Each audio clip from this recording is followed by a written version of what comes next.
Hello दोस्तों, फिर से हाजिर हूँ एक और इम्पोर्टेंट वीडियो के साथ। आज की इस वीडियो में हम यूपी बोर्ड 2025 में यानी 6 मार्च को जो फिजिक्स का पेपर पूछा जाने वाला है वो पेपर हमें मिल चुका है। आज हम उसको अच्छे तरीके से तैयार कर लेते हैं, तो फटाफट वीडियो को देख लीजिएगा, इस पेपर को अच्छे से तैयार कर लीजिएगा क्योंकि सेम टू सेम यही पेपर आपके बोर्ड परीक्षा यानी 6 मार्च को ये पेपर आने वाला है। तो वीडियो बहुत इम्पोर्टेंट है, अंत तक जरूर दिखेगा। पूरा पेपर देख कर जाइएगा, कैसा पेपर आने वाला है देख लीजिएगा। तो आइए स्टार्ट करते हैं। बस वीडियो को पूरा देखिएगा, पसंद आए तो लाइक कीजिएगा, ज़्यादा से ज़्यादा हो सके शेयर कीजिएगा, नए हो तो सब्सक्राइब जरूर कीजिएगा। तो आइए देखते हैं। तो ये पेपर है यूपी बोर्ड 2025 के लिए भौतिक विज्ञान 2025, यानी जो पेपर संख्याएं और अनुक्रमांक भरना है, नाम भरना है, सब आपको यहाँ पर सेम टू सेम वही पेपर है। ठीक है। समय 3 घंटे 15 मिनट। पूर्णांक कितने अंक का? 70 अंक का। आपके लिए नोट दिया होगा कि प्रारंभ में 15 मिनट परीक्षार्थी को प्रश्न पत्र पढ़ने के लिए निर्धारित हैं और निर्देश दिए होंगे कि सभी प्रश्न अनिवार्य हैं। इस प्रश्न में 5 खंड होंगे, खंड आ, बा, सा और दा होंगे तथा या होगा। और खंड आ में बहुविकल्पीय है और जो प्रत्येक प्रश्न 1 अंक का होगा, और खंड बा में अति लघु उत्तरीय प्रश्न होंगे तथा प्रत्येक अंक कितने प्रश्न कितने अंक का? 2 अंक का होगा। और खंड जो आपके सा में लघु उत्तरीय प्रश्न होंगे, एक जो एक प्रकार का, इन 2 भाग में बांटेंगे। क्या होंगे? लघु उत्तरीय 1 और लघु उत्तरीय 2 होगा, जो कि इसमें प्रत्येक प्रश्न कितने अंक का होगा? 2 अंक का होगा। और ऐसे इसमें दा होगा, खंड दा में क्या होगा? लघु उत्तरीय सेकंड होगा। इस प्रकार इसमें कितने प्रत्येक प्रश्न 3 अंक का होगा। और खंड या में यानी लास्ट में आपका विस्तृत उत्तरीय प्रश्न होगा, प्रत्येक प्रश्न 5 अंक के होंगे। इस प्रकार जी आपके 5 खंड में बटे होंगे और प्रश्न पत्र में प्रयुक्त प्रतीकों के समान अर्थ लास्ट में यानी आपको दिए होंगे। तो आइए हम इसको एक एक करके हल करते हैं। तो जैसे यहाँ पर पहला प्रश्न पूछा गया था, यानी खंड आ है, सेक्शन ए मानते हैं। तो इसमें पहला प्रश्न है कि वायु में प्रकाश की चाल 3 × 10⁸ मीटर प्रति सेकंड है, तो 1.5 अपवर्तनांक वाले कांच क्या होगा? तो इसका देखेंगे, कांच में प्रकाश की चाल होगी। देखिए, कोई भी पेपर हो, आपको तैयारी करनी अच्छी हो, इस पेपर को अच्छे तरीके से तैयार कर लेना। हो सकता है सेम टू सेम ये पेपर आए, गारंटी हो सकती है कि मतलब ऐसा ही पेपर नहीं, इसी में से आपके प्रश्न बन जाएं। तो तैयार कर लेना है, अच्छा पेपर है, तैयार करना है। बिल्कुल बोर्ड जैसा पेपर है, बिल्कुल बोर्ड का पेपर है। ठीक है। तो प्रकाश की चाल बतानी है, तो ऑप्शन होंगे आपके 4 ऑप्शन दिए होंगे। तो 1.5 × 10⁸ मीटर पर सेकंड, 2 × 10⁸ मीटर पर सेकंड, 1 × 10⁸ मीटर पर सेकंड, या 2.5 × 10⁸ मीटर में क्या होगा? सेकंड हो जाएगा। तो आंसर हो जाएगा इसका 2 × 10⁸ मीटर पर सेकंड। ऑप्शन नंबर 2 हो जाएगा। जब घर्षण से किसी वस्तु को आवेशित किया जाता है तब उस वस्तु का भार होगा। आपका ऑप्शन होगा वह सदैव बढ़ता जाता है, सदैव घटता जाता है, सदैव थोड़ा घट या थोड़ा बढ़ या घट जाता है और समान बना रहता है। तो आपका इसका सही आंसर होगा ऑप्शन नंबर 3, थोड़ा बढ़ या घट जाता है। फिर प्रश्न है गामा के प्रेरकत्व का मात्रक है, तो ऑप्शन होंगे ओम सेकेंड, ओम प्रति सेकेंड, सेकेंड ओम, सेकेंड प्रति ओम, या 1/ओम सेकेंड। तो आपका इसका सही आंसर होगा ऑप्शन नंबर 1, ओम सेकेंड इसका मात्रक हो जाता है, प्रेरकत्व का मात्रक होता है। किरचॉफ का धारा नियम किसके संरक्षण के परिणाम स्वरूप है? तो ऊर्जा के, संवेग के, आवेग के, या द्रव्यमान के।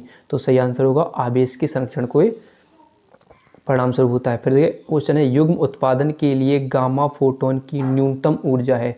तो ऑप्शन है 931 mega electron volt, 9.31 mega electron volt, 102 mega electron volt, या 1.02 मेगा इलेक्ट्रॉन वोल्ट। तो इसका सही आंसर होगा 1.02 मेगा इलेक्ट्रॉन वोल्ट हो जाता है। फिर अगला क्वेश्चन है चांदी का परावैद्युतांक होता है K = 0, K = 1+n, या K = -1, या K = अनंत। तो इसका सही आंसर होता है K = अनंत हो जाता है। फिर यहाँ से होगा सेक्शन बा स्टार्ट। ठीक है, क्या होगा? सेक्शन बा, जिसमें यानी सेक्शन बी हो जाएगा, यानी खंड बा हो जाएगा। और इसमें दूसरा प्रश्न, इसमें अति लघु प्रश्न होंगे, प्रत्येक प्रश्न 1 अंक के होंगे। तो हमने पढ़ा है। तो पहला प्रश्न पूछेगा विद्युत चालकता की परिभाषा एवं विमीय सूत्र लिखिए। तो आइए समझते हैं विद्युत चालकता की परिभाषा। तो क्या पढ़ा हमने? यहाँ पर देखेंगे। तो प्रश्न नंबर 2, विद्युत प्रतिरोध के व्युत्क्रम को विद्युत चालकता कहा जाता है। इसका विमीय सूत्र क्या होता है? तो क्या होता है आपका M-1 L-2, और क्या होगा? T3A2 हो जाएगा। ठीक है, तो ये हो जाएगा।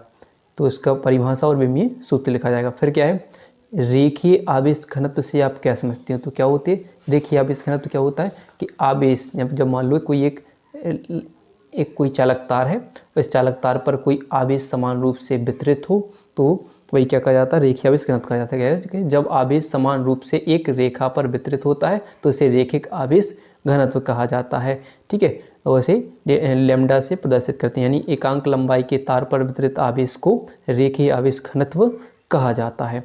इसे लैम्डा से प्रदर्शित करते हैं, लैम्डा बराबर Q/L हो जाता है, ये सूत्र हो जाता है।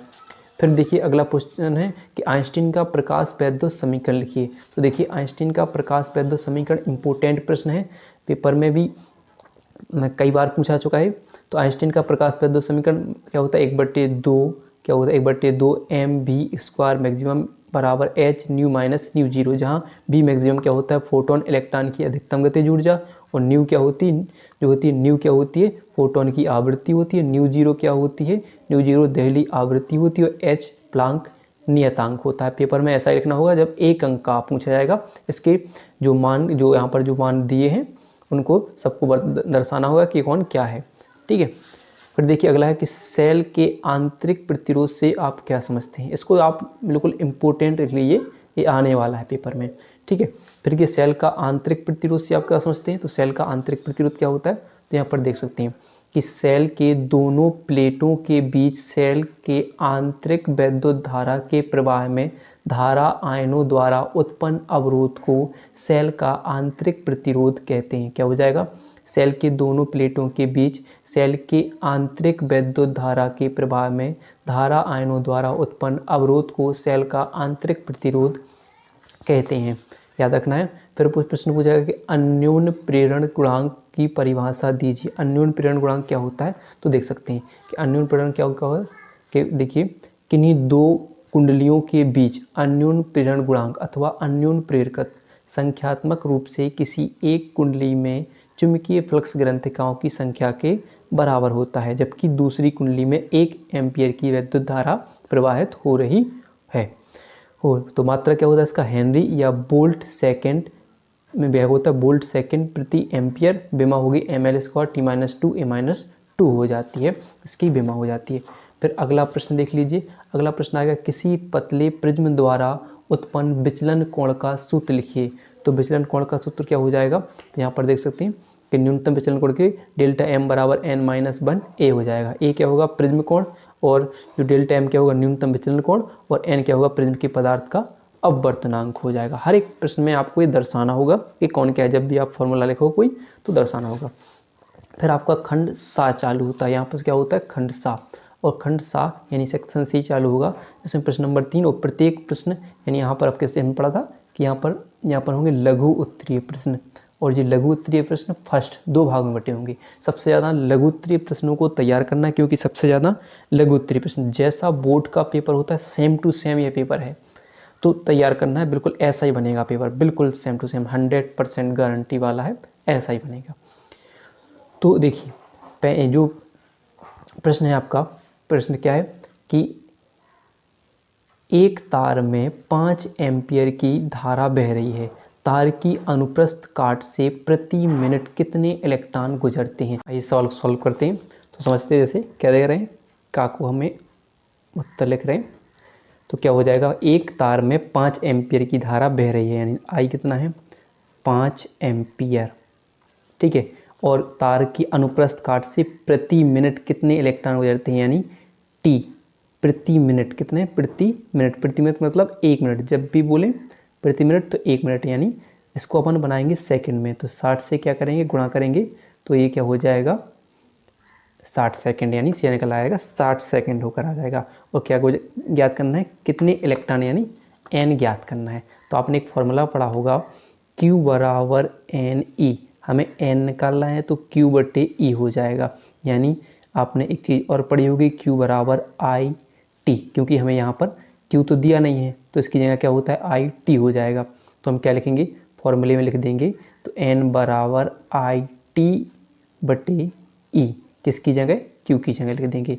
तो I का मान 5 गुणे कितना हो जाएगा 60, T का मान 60 है, I 5 है, ई का मान 1.6 गुणे 10 की घात माइनस की 19 यानी 1 टन पर आबिस। तो हमें क्या करना है, काटना है, पॉइंट हटाओगे, यहाँ पर एक जीरो और बढ़ जाएगा, और अगर चाहो तो आप इसके 16, सो आप इससे आप इसको 10 लिख दो, ऐसे 10 लिख दो, छोटा कर लो, तो 2 अट्ठे 16 हो जाएगा, और ये 30 बार चला जाएगा, ये फिर 4 बार कट जाएगा 2 से, ये कितनी बार 15 बार कट जाएगा, और फिर आपके 15 45 15 चौके 60 15 75, ये कितने हो जाएंगे, 75 हो जाएंगे। 4 से आप क्या करोगे, इसको डिवाइड करोगे, तो आपका कुछ 18.75 गुणे 10 की घात 20 निकल कर आ जाएगा। क्लियर है, ऐसा आ जाएगा। फिर अगला प्रश्न जो कि हम उसके वेरी इंपॉर्टेंट प्रश्न है, समस्थानिक किसे कहते हैं, उदाहरण दीजिए। तो समस्थानिक क्या होते हैं, तो यहाँ पर देखिए क्या लिखा है, किसी एक ही तत्व के ऐसे विभिन्न परमाणु जिनके नाभिकों में प्रोटॉनों की संख्या समान परंतु न्यूट्रॉनों की संख्या भिन्न भिन्न होती है, समस्थानिक कहला। जैसे कार्बन के समस्थानिक, कार्बन के प्रोटॉन क्या है, 6 समान है, लेकिन यहाँ पर न्यूट्रॉन क्या है, 12-13 अलग अलग हैं। ऐसे क्लोरीन के समस्थानिक 17-17, और यहाँ पर जो 35-37 एक या अलग अलग हैं। ठीक है, फिर ऐसे अगला प्रश्न देखिए जो कि है, एक लेंस की क्षमता प्लस 2.5 डायोप्टर है, लेंस की फोकस दूरी कितनी होगी। आइए इसको भी हम सॉल्व कर लेते हैं। तो देखिए, एक लेंस की क्षमता यानी क्या दे रहे हैं, दिया है, लेंस की क्षमता को किससे लिखते हैं, पी से, प्लस 2.5 डायोप्टर है। ठीक है, तो इसकी फोकस दूरी वे क्या कह रहे हैं, फोकस दूरी ज्ञात करने की बोल रहे हैं। तो फॉर्मूला पढ़ा है लेंस की क्षमता के लिए, P बराबर 1/f, चूँकि हमें f निकालना है तो f को बाहर निकाल लेंगे, तो क्या हो जाएगा, f बराबर 1/p। चूँकि फोकस दूरी सेंटीमीटर में होती है, सेंटीमीटर में क्या करें, इससे 100 से गुणा कर लेंगे, तो यानी 100/p हो जाएगा। तो f बराबर 100 इंटू 2.5, पॉइंट हटाएंगे, जीरो बढ़ जाएगा, 25 ही 75, 25 चौका 100 यानी 1 जीरो 40, तो f आ जाएगा 40 सेंटीमीटर निकल कर आ जाएगा। ठीक है, क्लियर है, 40 सेंटीमीटर। फिर प्रश्न पूछा गया है, आमीटर में शंट प्रतिरोध के मान को बढ़ा देने पर उसका परास यानी उसके परास तथा सुग्राह्यता पर क्या प्रभाव पड़ता है। तो देख लीजिए क्या प्रभाव पड़ता है, घा का आंसर देखेंगे कि शंट प्रतिरोध का मान बढ़ा देने पर आमीटर के परास में कमी तथा धारा सुग्राह्यता में वृद्धि होगी, क्योंकि शंट प्रतिरोध का मान बढ़ाने पर कम तथा धारा प्रवाहित होती है। शंट प्रतिरोध समांतर क्रम में संयोजित होता है। ठीक है, अब चलते हैं अगला जो कि है सेक्शन दा चलेगा। सेक्शन दा क्या है, वैद्युत क्षेत्र की तीव्रता की परिभाषा, मात्रक एवं विमीय सूत्र इंपॉर्टेंट होगा, इसको पढ़ लेना, 3 अंक में पूछ लिया जा सकता है। तो देखिए, तो हमने पढ़ा है वैद्युत क्षेत्र की तीव्रता क्या होती है। तो वैद्युत क्षेत्र की तीव्रता पढ़ा है कि वैद्युत क्षेत्र की तीव्रता क्या होती है, वैद्युत क्षेत्र में किसी बिंदु पर लगने वाले बल तथा परीक्षण आवेश के अनुपात यानी के मान की निष्पत्ति को उस बिंदु पर वैद्युत क्षेत्र की तीव्रता कहते हैं। यानी E बराबर F/Q, F बल होगा और परीक्षण आवेश उस पर लगने वाला बल, परीक्षण आवेश पर लगने वाला बल F है, और बल F है, और आप परीक्षण आवेश क्या है, Q0 है। एक दूसरे के अनुपात को क्या बोलेंगे, वैद्युत क्षेत्र की तीव्रता। मात्रक की बात करें, न्यूटन प्रति कूलम, विमा mL/T-3 A-1 हो जाएगी, ए उसकी विमा हो जाएगी। फिर अगले प्रश्न की तरफ चलें जो कि सबसे इम्पोर्टेंट प्रश्न, हर साल बनने वाला प्रश्न है। तो मैंने वही प्रश्न इस पेपर में रखे हैं जो हर साल बनते हैं। फिर प्रश्न है, व्हीटस्टोन सेतु की संतुलन अवस्था में उसकी भुजाओं के प्रतिरोध में संबंध स्थापित कीजिए। इसको आप वेरी IMP प्रश्न कह सकते हैं, वेरी इंपॉर्टेंट प्रश्न हो सकता है। तो आइए समझते हैं क्या होता है कि व्हीटस्टोन सेतु, चलिए देखते हैं।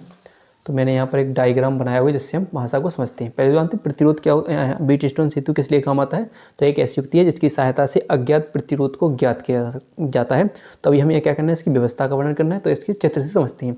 देख लिए कि इसमें 4 प्रतिरोध P, Q, R, S को श्रेणी क्रम में जोड़ा जाता है। तो वही जैसे आपकी यहाँ पर इसकी भाषा लिखी आएगी, ठीक है, लिख दूंगा, इस यहाँ पर लगा दूंगा स्क्रीन पर, इसको देख लेना है। तो 4 प्रतिरोध P, Q, R, S हैं, इसको किसमें श्रेणी क्रम में जोड़ा गया है, और एक वर्गाकार आकृति बना लेते हैं। और व्हीटस्टोन सेतु में चतुर्भुज देखेंगे आप, चतुर्भुज कौन से, ABCD चतुर्भुज में, जैसे थोड़ा यहाँ पर जोड़ना था, चतुर्भुज बन जाएगा एक ABCD के रूप में प्रतिरोध को इस प्रकार संयोजित कर देते हैं कि सेल कुंजी जो है K1 क्या होगा, सेल कुंजी K1 तथा धारा मापी जो क्या हो जाएगा, और K2 है, ये दो होंगे सेल कुंजी K1, धारा मापी K2 क्या होंगे, दोनों बंद कैसे हो जाए कि दोनों बंद करने पर धारा में कोई विक्षेप ना हो। तो इस दशा में सेतु कैसा होगा, संतुलित कहा जाएगा। यानी ऐसे इनको व्यवस्थित करते हैं कि जैसे अगर इसमें हम धारा को बंद करें या कोई भी परिवर्तन करें तो इनमें कोई विक्षेप ना हो, तो सेतु क्या होगा, संतुलित होगा। तो सेतु की संतुलित अवस्था में चतुर्भुज की किन्हीं दो संलग्न भुजाओं में लगी प्रतिरोध का अनुपात, चतुर्भुज में लगे दो संलग्न भुजाओं की प्रतिरोध का अनुपात शेष दो संलग्न भुजाओं के अनुपात के लगी प्रतिरोध के अनुपात के बराबर होता है। जैसे यहाँ पर देखेंगे पी क्यू यानी पी बटे क्यू होगा, यानी पी बटे क्यू बराबर आर बटे एस होगा। यानी दो चतुर्भुज की दो भुजाओं में लगे प्रतिरोध उसके संलग्न दो भुजाओं में प्रतिरोध में लगे अनुपात के क्या होते हैं, बराबर, यानी पी बटे क्यू बराबर आर बटे एस होते हैं। अगर हम इसको संतुलित यानी इसको हमें सिद्ध करना है, स्थापित करना है, तो स्थापित करने के लिए क्या करेंगे कि मान लो हम पहला एक लूप ले लेते हैं कि मान लो कि पहला लूप ले लेते हैं हम ए बी डी ए ले लेते हैं। क्या ले लेते हैं, ए बी डी ए, पहला लूप ले लेते हैं हम ए वाला, ठीक है। तो जिसमें देखेंगे कि इसमें देखिए कि लूप से, ठीक है, लूप से आपने किरचॉफ का द्वितीय नियम पढ़ा होगा कि किसी बंद पास में बहने वाली धारा और उसके संगत प्रतिरोध के गुणनफल की क्या होती है, बराबर होती है। तो हम क्या लिखेंगे, तो इसमें बहने वाली धारा क्या है, देखो I1 क्या होगी, I1 इसका संगत प्रतिरोध क्या है, यहाँ पर लिख सकते हैं कि P, ठीक है, संगत प्रतिरोध P प्लस फिर यहाँ से धारा जाएंगे तो इसमें क्या होगा, धारा क्या है, 0 है, और इसमें क्या लगा है, यहाँ पर एक मान लीजिए गैल्वेनोमीटर क्या लगा है, G मान लेते हैं, तो हो जाएगा G। और उसके बाद इसे दूसरी भुजा में देखेंगे तो क्या है, I2 है गुणे प्रतिरोध क्या है, R है, ठीक है, प्रतिरोध क्या है, R है, ठीक है। फिर यहाँ पर जाने पर धारा क्या हो जाएगी, सेम वही कि 0 हो जानी है, ठीक है, 0 हो जानी। तो अगर हम क्या करें, इसको इस साइड पहुँचा दें, यानी क्या हो जाएगा कि I1P ये बराबर हो जाएगा I2 क्या हो जाएगा, R, I1P बराबर I2 R हो जाएगा। इसे आप समीकरण 1 नाम दे देते हैं। ऐसे ही दूसरे लूप के लिए अगर हम बात करें, दूसरा लूप कौन सा होगा, B C D B loop, किन से, B C D B से। अब किरचॉफ के द्वितीय नियम से कर रहे हैं, मैं सब किरचॉफ का द्वितीय नियम से, बंद पास के द्वितीय नियम से। तो इसमें देखोगे धारा कि I1 गुणे क्या हो जाएगी, Q प्लस, ठीक है, क्या होगी, I1 Q कोई चलेंगे तो I1 Q हो जाएगी। और यहाँ पर देखेंगे चाहे उल्टी यहाँ से चलेंगे फिर ऐसे चलेंगे तो इसमें धारा क्या होगी, माइनस होगी, क्योंकि धारा क्या है, यहाँ से दूसरी विपरीत दिशा में तीर ये सामने क्यों है इसमें, तो ये माइनस I2 गुणे S हो जाएगा, और बराबर जो इसके यहाँ पर जो अंदर जाएगी तो धारा क्या होगी, 0 गुणे G हो जाएगी नहीं, क्योंकि यहाँ पर धारा है, धारा पे इसमें धारा शून्य हो जाती है। तो यहाँ पर क्या बचेगा आपका I1 इंटू Q बराबर उस साइड पहुँचेगा तो I2S बचेगा।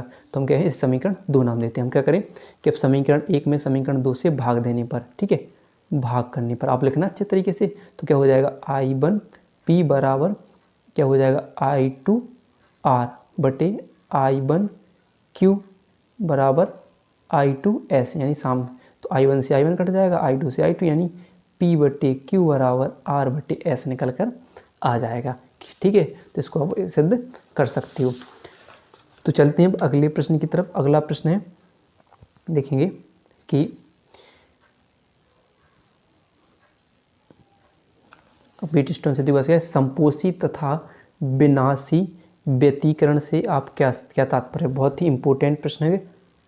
ये जानते हैं क्या होते हैं संपोषी और विनाशी व्यतिकरण। तो पहले व्यतिकरण की परिभाषा समझते हैं, ठीक है, कि कोई दो समान आवृत्ति की प्रकाश तरंगें जिनके आयाम समान हो जब किसी माध्यम में एक साथ संचरित होती हैं तो माध्यम के विभिन्न बिंदुओं पर प्रकाश की तीव्रता उन तरंगों की अलग अलग तीव्रताओं के योग से भिन्न होती है। कुछ स्थानों पर तीव्रता न्यूनतम हो जाती है जबकि कुछ स्थानों पर तीव्रता अधिकतम होता है। जिन स्थानों पर तीव्रता अधिकतम होती है उन बिंदुओं पर हुआ व्यतिकरण को संपोषी व्यतिकरण कहा जाता है। जिन स्थानों पर तीव्रता न्यूनतम होती है उन बिंदुओं पर हुए व्यतिकरण को विनाशी व्यतिकरण कहा जाता है। यानी जब भी दो तरंगें एक साथ एक दिशा में संचरित होती हैं तो किसी माध्यम में पड़ती हैं तो कुछ स्थानों पर प्रकाश की तीव्रता अधिकतम होती है, कुछ स्थानों पर न्यूनतम होती है। जहाँ अधिकतम हो गई वो संपोषी, जहाँ कम हो गई वो विनाशी व्यतिकरण कहलाता है। फिर देखिए अगला प्रश्न है, एक वृत्ताकार कुंडली के 100 प्रेरण गुणांक का सूत्र निगमित कीजिए। ये समझते हैं, हम करते हैं, उसको निगमित करते हैं, सोचते हैं। तो हमने देखा हो कि मान लो भाषा में यहाँ पर लिखूंगा नहीं, ठीक है, भाषा कैसे लिखना हो के माना r मीटर त्रिज्या तथा n फेरों की एक समतल वृत्ताकार कुंडली जिसमें I एम्पीयर की विद्युत धारा प्रवाहित हो रही हो, अतः तो उस कुंडली के केंद्र पर चुंबकीय क्षेत्र यानी चुंबकीय क्षेत्र का व्यंजक, तो आपने चुंबकीय क्षेत्र का वृत्ताकार कुंडली के केंद्र पर चुंबकीय क्षेत्र का व्यंजक पढ़ा, B बराबर म्यू 0 n I बटे क्या होगा 2r होता है, पढ़ा कि नहीं। अगर कुंडली में I एम्पीयर की धारा हो, n फेरे हो, तो वृत्ताकार कुंडली के केंद्र पर चुंबकीय क्षेत्र का व्यंजक, तो इसे आप समीकरण 1 नाम मान सकते हो, ठीक है। फिर अगर मान लो कि अगर कुंडली के संपूर्ण तल, जितना भी मान लो कुंडली है, कुंडली के संपूर्ण तल में चुंबकीय क्षेत्र जो B है का अतः चुंबकीय क्षेत्र B से होकर गुजरने वाला वैद्युत फ्लक्स, तो आपने एक अगला फॉर्मूला लगाना होगा आपको वैद्युत फ्लक्स, तो फाई बराबर BA cos थीटा होता है, लेकिन हम यहाँ पर संपूर्ण पृष्ठ के लिए बात कर रहे हैं तो VA, अगर एक पृष्ठ थोड़े से पृष्ठ के लिए करते तो क्या होगा BA cos थीटा यानी d5 BA cos थीटा हो जाता। तो आप इसे समीकरण 2 नाम दे सकते हो, क्या नाम दे सकते हो 2, ठीक है। तो आपने देखा होगा कि अगर आप चाहो तो थोड़ा हमने क्या करता है ए क्या होता है, तो वृत्त की त्रिज्या यानी परिधि होती है तो क्या होगा, तो पाई आर स्क्वायर होता है, ए बराबर क्या होता है पाई आर स्क्वायर होता है।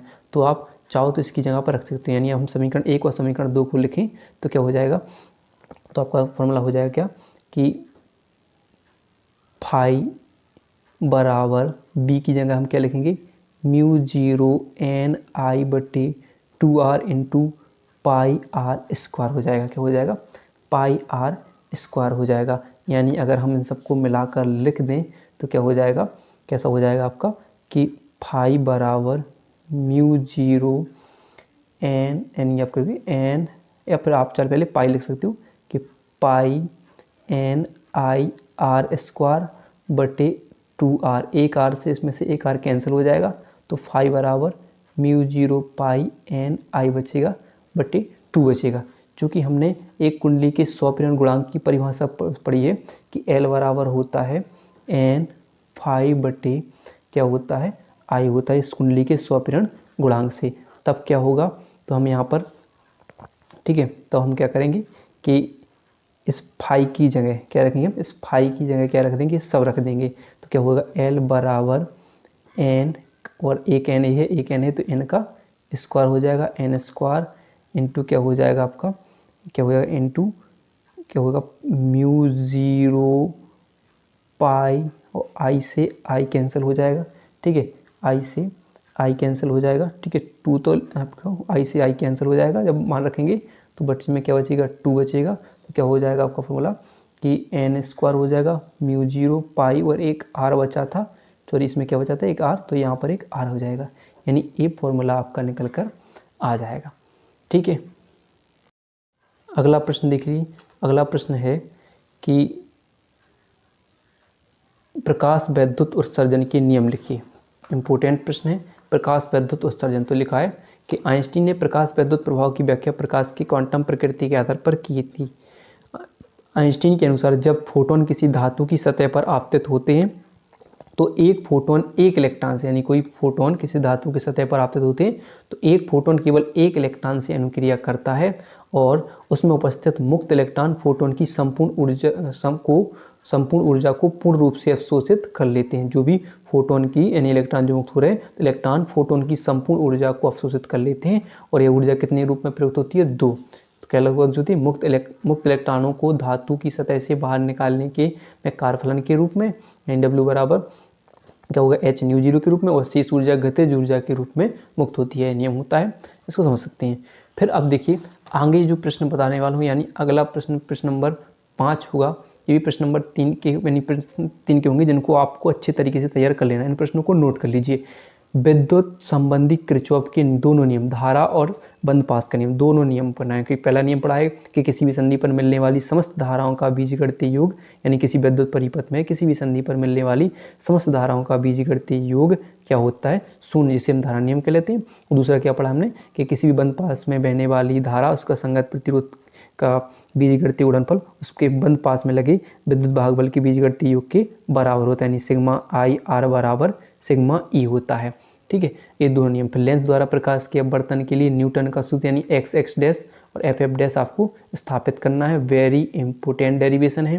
फिर अगला देखें आप किसी छोटी दूरबीन की अभिदृश्य की फोकस दूरी 144 सेमी है तथा नेत्रिका की फोकस दूरी 6 सेमी है। दूरबीन की आवर्धन क्षमता ज्ञात करना है।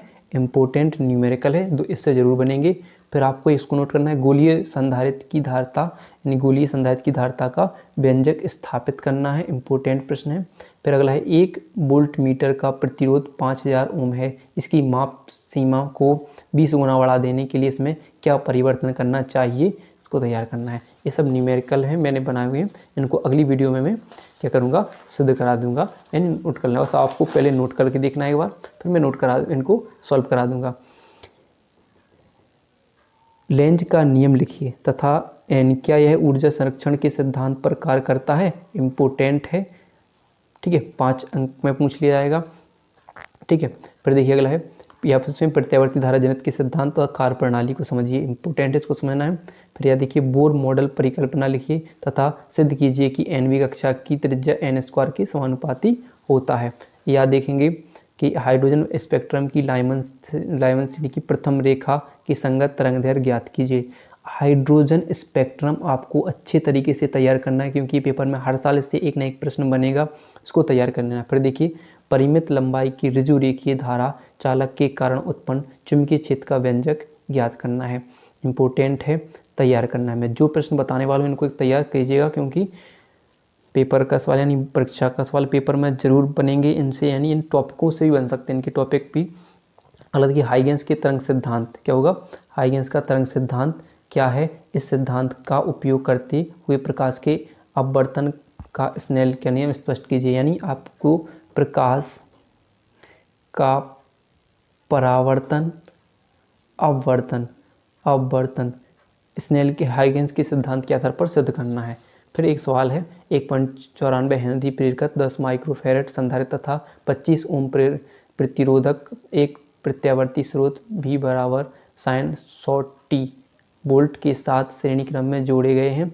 परिपथ की प्रतिबाधा, वर्ग माध्य मूल वोल्टेज तथा वर्ग माध्य मूल धारा ज्ञात कीजिए।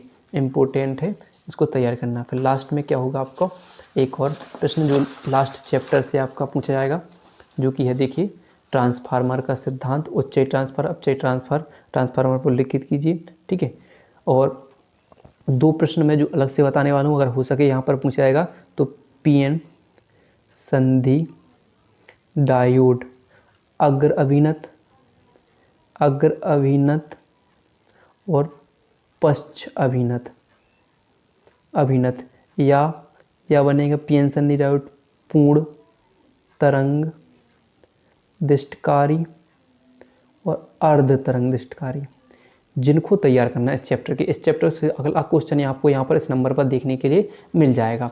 फिर अगला देखिए, लास्ट में आपको भौतिक नियतांक दिए होंगे, जिनके मान आपको न्यूमेरिकल लगाने में आसानी हो जाएगी।